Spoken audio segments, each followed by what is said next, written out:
We have reached the midpoint of the week. It's all downhill from here. If you've had a bad week so far, thank goodness we're over that hill now. Or at least we're getting to the end of the week. If you've had a good week so far now, that's pretty damn cool. Hopefully it lasts for the next couple of days. Either way, made it to the midpoint, and I've got a few things I want to say about what's going on in the wrestling world right now. Starting off, NWA Powerrr continues to be one of the great highlights of the week. This week's episode was really fun. You had a card that had a great mix of matches.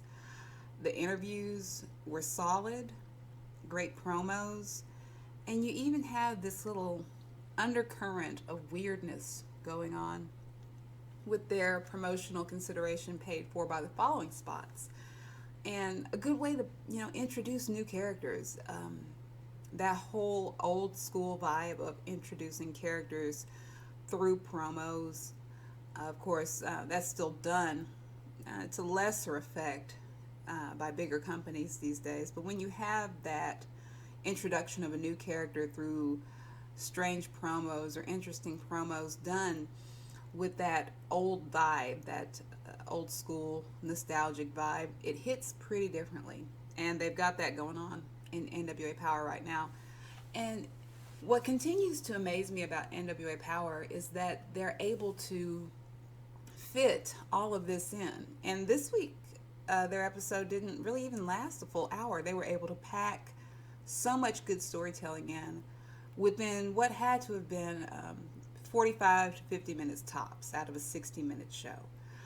That's proof positive that what we're seeing on Monday nights and to some extent Friday nights has gotten to be a big bloated mess. If you're able to keep matches short, which does happen in WWE, matches in WWE aren't necessarily long on Raw or SmackDown unless they give the competitors that much time. But there's so much bullshit filler, especially on Raw. Last night you had the Lashley and Lana and Rusev segment, and among other segments that just kind of, they fit, of course, but were they really necessary? Less is more, and I think that Billy Corgan and his crew have not only just figured that out or remembered that per se, they are thriving on that. So we don't feel like we've been overwhelmed by the product by the time the show's over. I couldn't, I didn't stay invested in Raw for more than 2 hours last night. And for me, that's kind of pushing it because sometimes I won't even stay for the whole first hour. But I try, I try to give WWE a chance. And it just seems like a lot of it could be cut out. And I know that they that's their format. That's what they're getting paid for. They're getting paid for 3 hours. And I don't really know of a way they can do that show without it being so bloated anymore. That's kind of the corner that they painted themselves into. But it is so interesting to go on Tuesday nights and see how much story can be packed into just an hour, and they don't have to have a marathon show for it. So that's the first thing I wanted to hit on. The next thing, just touching on social media. I'm not going to spend too much time covering the social media side of things because it's largely so negative and just really so unnecessary to talk about it unless you're just ready to complain about something. But I like how wrestlers have gotten the feel of social media, and now they're using it to work the fans. Fairly easy. You've got Seth Rollins, who is, like I said, still getting the hate, and then still getting the love in some areas. It's kind of almost a 50-50 vibe, what I'm seeing as far as love and hate towards Rollins. But he's made the comment that when it comes to AEW, they're the minor leagues. And you have so many people getting up in arms. Oh, well, you're going to say that and blah, blah, blah. Your company's not even that great, blah. I don't think a lot of people realize how this works. And when I say the word work, I mean it in every sense of the term. It behooves, I'll use that word, it behooves Seth Rollins and WWE to say such things. Do they really mean it? Maybe, maybe not. But if he were to get out there and say, "Oh yeah, I think they're great guys. I like what they're doing." Yeah. How boring would that get? That would be, you know, almost, so lukewarm and no feeling. You kind of have to expect these guys to get out there and say shit about the competition. It gets people, emotionally invested. Look at what it's done with a lot of the social media out there with wrestling fans. People get all up in arms, or they're like, yeah, you're right, Seth, kind of jumping back on his side. So, I'm not going to say don't get worked, even though clearly that's what's going on. I just kind of think you have to keep your third eye open as a fan, put that in a certain way. You have to realize that what's going on here is something that's been going on for a long, long time. You've got men and women saying things to work the audience up. And yeah, he's not saying it on a show, he's not saying it in a backstage promo. He's saying it, in an interview. He's saying it, seemingly off the cuff. But, if you're going to get upset over that and you're going to take yourself online and just start bitching and complaining about it, keep in mind that he's saying it to work you up. I could say the same thing about Cornette. For the longest, Cornette has been working in this business. He knows what buttons to push. He knows what to say that's going to work certain people up. And of course, I'm not going to say that he's working everybody with what he's saying, because he might actually feel that way.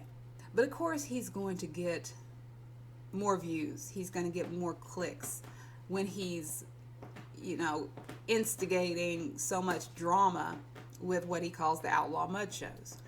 There is no doubt in my mind that Cornette, is at least acquaintances with some of the people that he gets on and kind of talks trash about. We don't know 100% of what's going on behind the scenes. We might think we do, because we have access to the internet. And the internet, everything you read on the internet must be true, right? Everything everybody's saying, oh, that must be the case.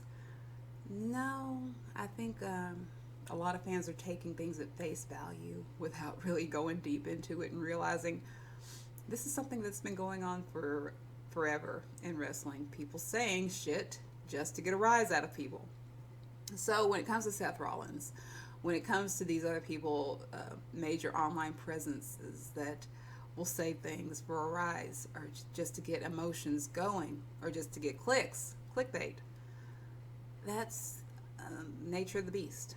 That's a part of the game. And so you kind of just have to take that into consideration before you take yourself to Twitter and start ranting about it. So that's been going on, and it will continue to go on. You're going to have wrestlers talking about AEW, and AEW wrestlers talking about WWE and trading their shots and things like that. You really have to just kind of sit back and enjoy it, no matter what you watch. Now, of course, you're going to have fans online. Oh, I told you so.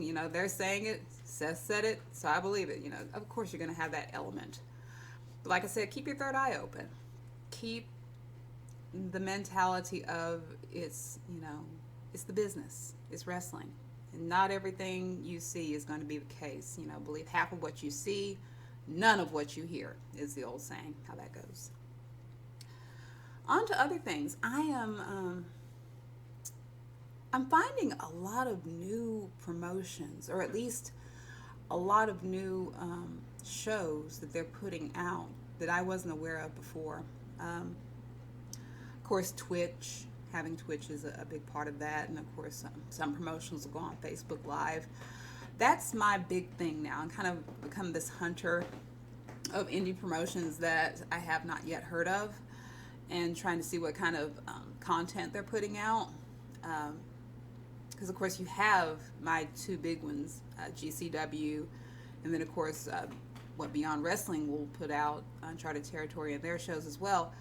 But it's almost just crazy how much wrestling content is out there. And a lot of the cases for free. With the bigger indie promotions, you are going to pay to see some of their pay-per-views. We've got MLW having a show coming up. GCW has their Halloween show coming up, and of course, you're having to pay for that, which is, fine. You want to support those promotions.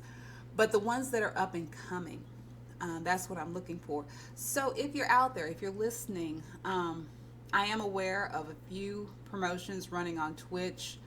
I believe it's Rocky Mountain Pro is one that I kind of stumbled upon and really enjoyed. A few others that some have told me about that I'll be checking out. But free indie wrestling, those are the diamonds that I'm hunting right now. So if you want to just drop me a line or just let me know on Twitter, at That Rose Tattoo, if there's something out there that I'm missing, please let me know, because I'll eat it up with a spoon. I am loving all of this content that's out there as much as I can watch. Tomorrow, this is Tuesday night, by the way. You'll probably be hearing this on Wednesday. I say tomorrow. I've got a lot of work to do outside of my wrestling life this week, so a lot of socializing.